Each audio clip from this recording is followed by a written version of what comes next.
Watching those dolphins work that school of fish, you can learn something every day on the water. Whatever you got, he ain't showing off or he don't know he's hooked yet. He's swimming to us, maybe, a little bit. That's springtime in Panama City Beach right there. Big Jack Crevalle's on the beach. How about that? That is why I love getting on this beach right there, baby. Hey, what you gonna catch on the beach? Who knows? You never know. Yeah, look at that!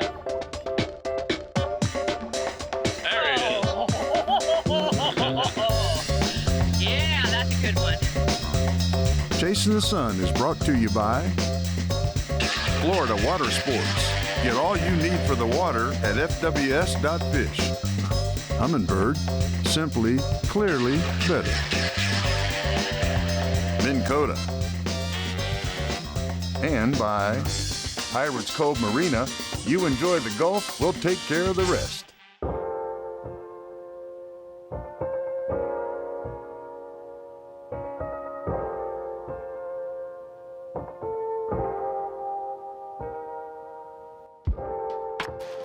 Good morning. Good morning. Where are we going in these conditions? Man, you know we don't like to do things easy.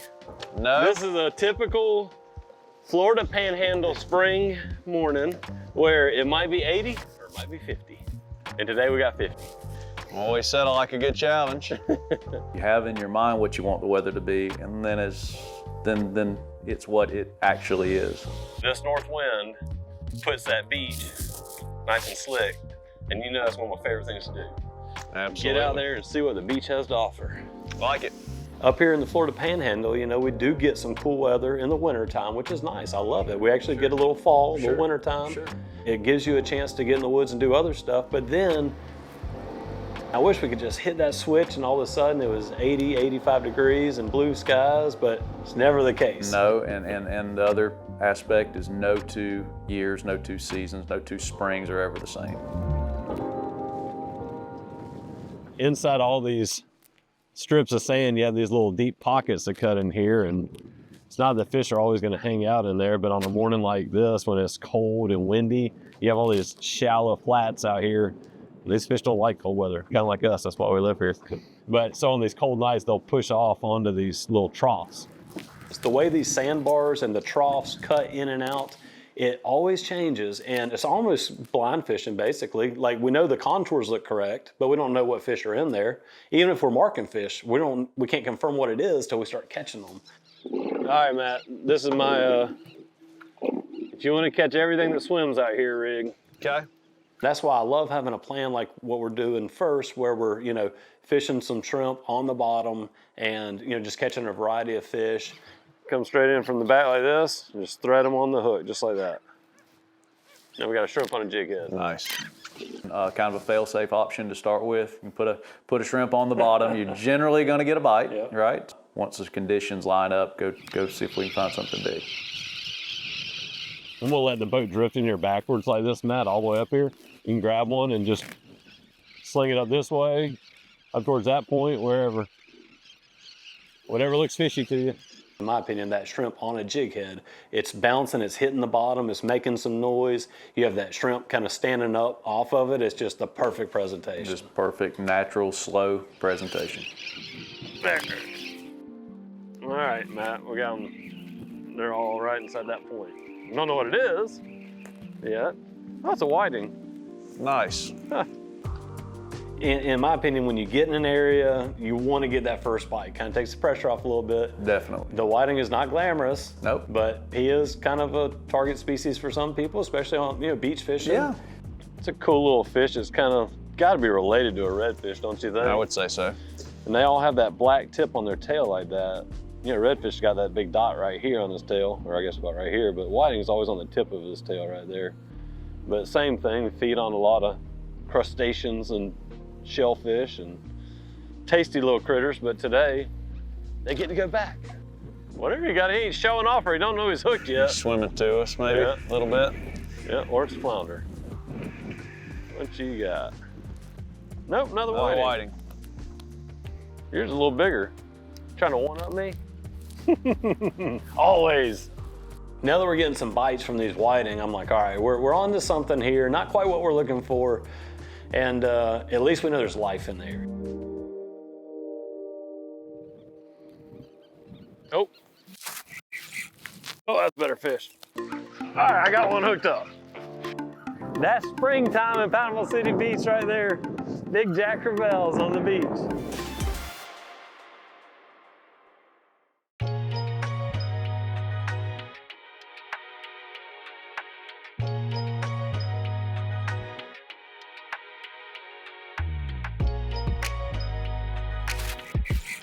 Oh, that's better fish. Oh, it's on the bottom. Dang. What'd you find? I don't know. Stump? Yeah. All sand. And I got hung on a stump. Go figure. Sand bottom. Did that really feel like a bite, or? I get excited. Okay. That's why I do this, right? Whatever it is, I got it. Broke free from the bottom.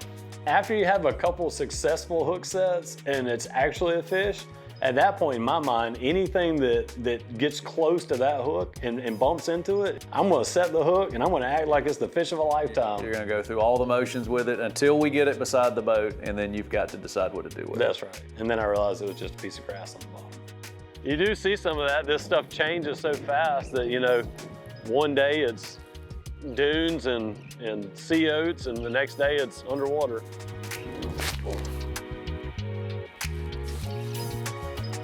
All right, let's try it again. We're pinpointing these areas where we have a deep trough. Sure. And if you think about it, we just went through the night where it was windy and really cold. And those fish do not want to get up on a shallow sand flat in a foot of water when you have those types of conditions. So they're dipping off those sand flats into those troughs. Real bite of some sorts. So now that we have it pinpointed to a small area, now we're really onto something. We're getting somewhere. We proved that there's life here, we're getting bites, and now we proved there's better life. I don't want to call it shot, but something else I've been seeing a lot of is small black drum. Really? Yeah. Just mix in with these schools of redfish. That's what it is, a little black drum. Honestly, if we were looking to keep some fish to eat, Sure. Those smaller black drum like that are probably one of my favorite fish in the bay to keep and eat. Great food quality.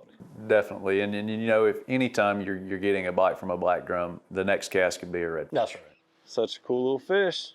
One step up from the whiting. You know, it's actually, you look at them, they have so many similarities, just their mouth shape, how they feed, the way they look. Obviously, the black drum's got a little stripe to them. This is a lucky day, because I have a bunch of fresh scamp at the house to cook, so these guys get to go home today. I want them set up on one of these points where we have not still water, but actually moving water. And now that the tide's coming in, that water's gonna flow across these points. In my opinion, it was set up for a perfect ambush spot.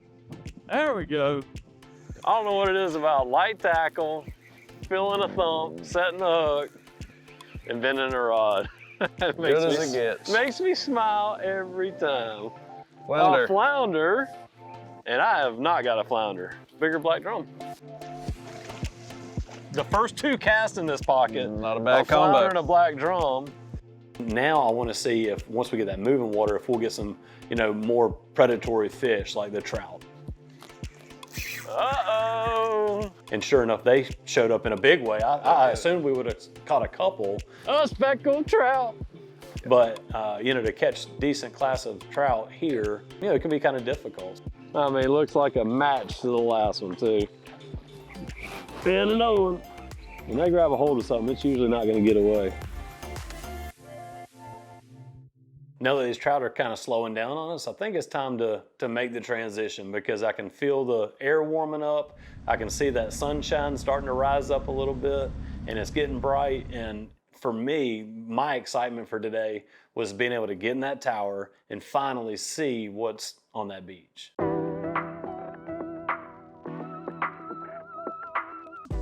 You know, something that me and you have done together a lot is sight fishing these redfish in the bay.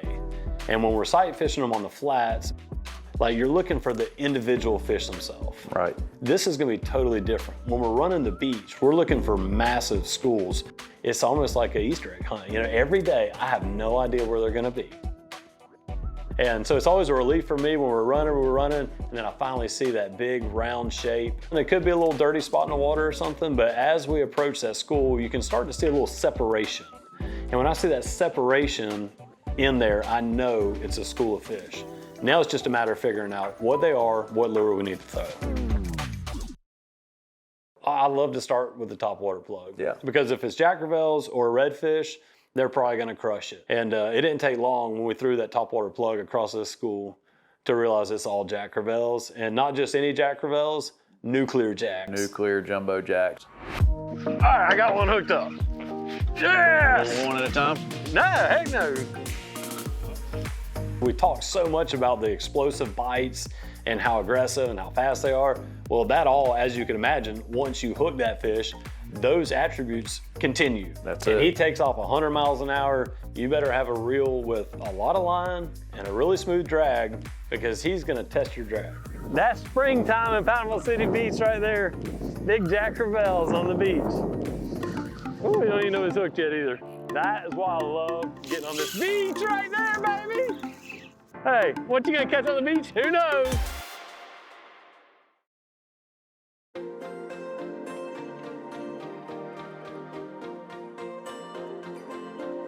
The way this beach fishing is, you can run for miles and miles and see absolutely nothing.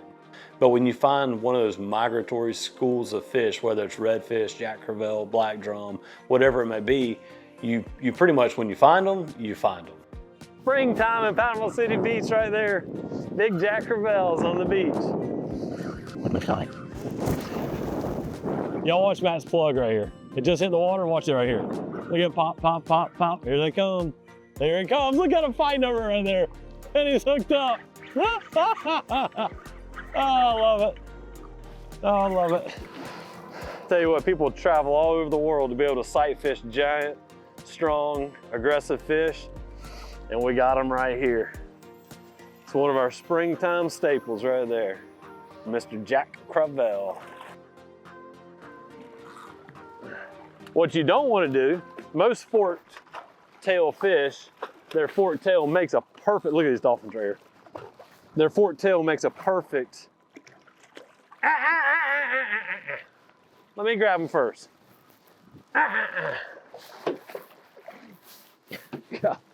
Well, I was gonna say their forked tail makes a great handle. That tail right there, you do not want to grab. All right, y'all. We're gonna let this guy go. Wish him the best. Ah! About snatched him out of my hand. Get away. Those dolphins were trying to eat the jack crevalles. What other species of fish do you know that are getting chased by a pack of dolphins, but they're still willing to bite, even though they were being chased? Teach these dolphins a trick they ain't seen before. My live well's big enough for 2 jack crevalles. We'll release them later. We'll just keep them temporarily and let the jacks hang out with us until we get them in a safe area. They want them. I think they see that plug. Keep cranking down. I think they see that plug and they're kind of scared to grab them with that plug in there. Now, because the dolphins show up, the school swims twice as fast. Of course.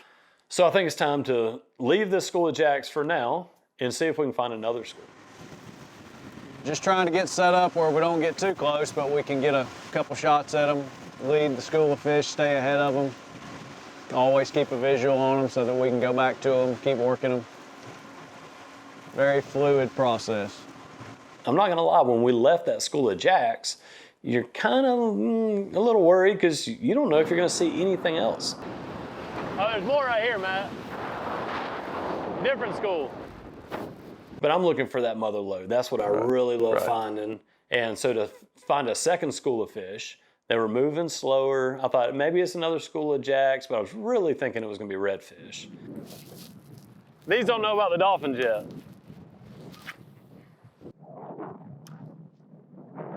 It almost looks like redfish. I think it's maybe black drum. Dude, I think it's a big school of black drum, Matt. Let me get a jig. Yeah, I might have to put a shrimp on a jig head, but that's cool. See how they showed zero interest in that plug? Doesn't mean I'm not gonna try again. And when I saw no reaction, I was thinking, all right, this might be black drum. Hey, that's why you carry a bunch of different rods rigged up for different stuff.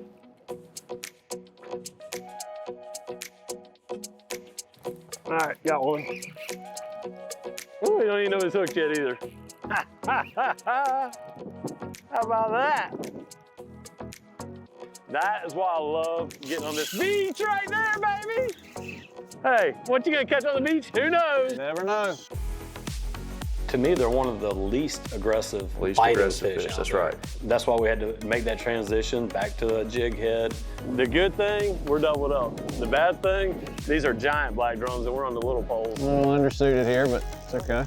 Any kind of natural shrimp or crab or something like that, or a soft plastic that has a shrimp or a crab smell to it. And a lot of times you can get them to bite that. He's actually barely hooked. But he's hooked good now. Look, that jig just fell right out. The big ugly. I don't know why people call them that. They're beautiful to me. Beautiful That fish. is a chunk of fish right there, y'all. This is a pretty unique situation too, because I feel like it's like a spawning group or something, and they're just migrating. Because a lot of times they were actually floating up higher in the water column. Just his natural tendency to be oriented towards the bottom. Yeah, you went for the full-size ones, didn't you? Found another jumbo. And once you get them in, while these guys are still alive, we're gonna release these jacks. Okay. Oh, no, we're never not. fails. Dang, thought we were in the clear.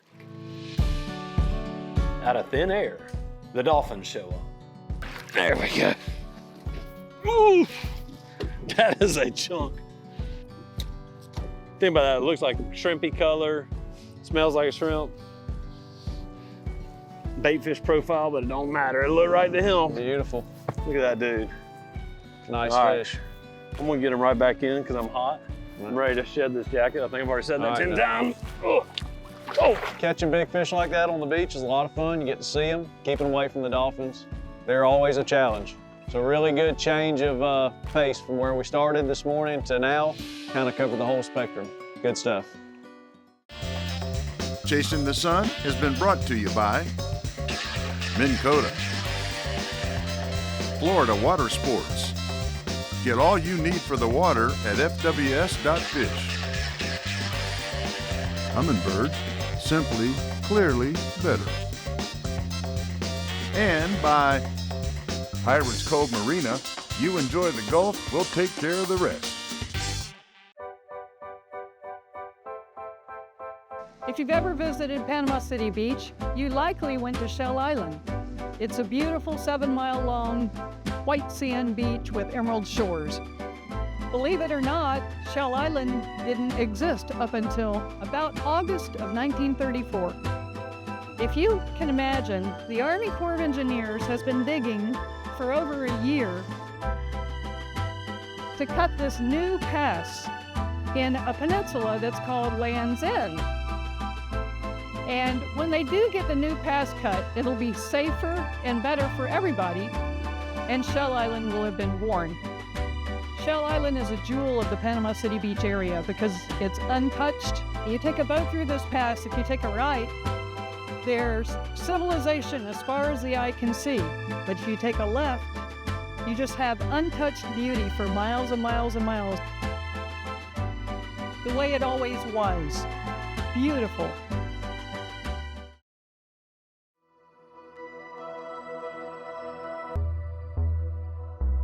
You're basically 6 foot off the water if you're standing on the deck of the boat. I may be 10 or 12 feet off the water in the tower. You go up 50 feet looking straight down, it's a whole different world. Watching those dolphins work that school of fish and knowing how intelligent they are, you always want to take the opportunity to learn. Mm-hmm. You can learn something every day on the water from these type of situations. There's a lot going on below the surface, and it's really neat to be above the water, have that visibility and sun overhead, and just kind of watch all of that unfold. And like I say, there's always something to take away. Yeah. Do you think the dolphins were basically pushing those fish purposely to maybe try to wear them down and make them easier to catch? Or do you think the Jack Crevalles were just trying to get away and the dolphins were just speeding up to try to keep pace with them? I think it's some of both. I think it's constantly changing, and I think a dolphin is intelligent enough, he's going to change his approach. And I guarantee you he can outswim those as far as stamina-wise, I would think.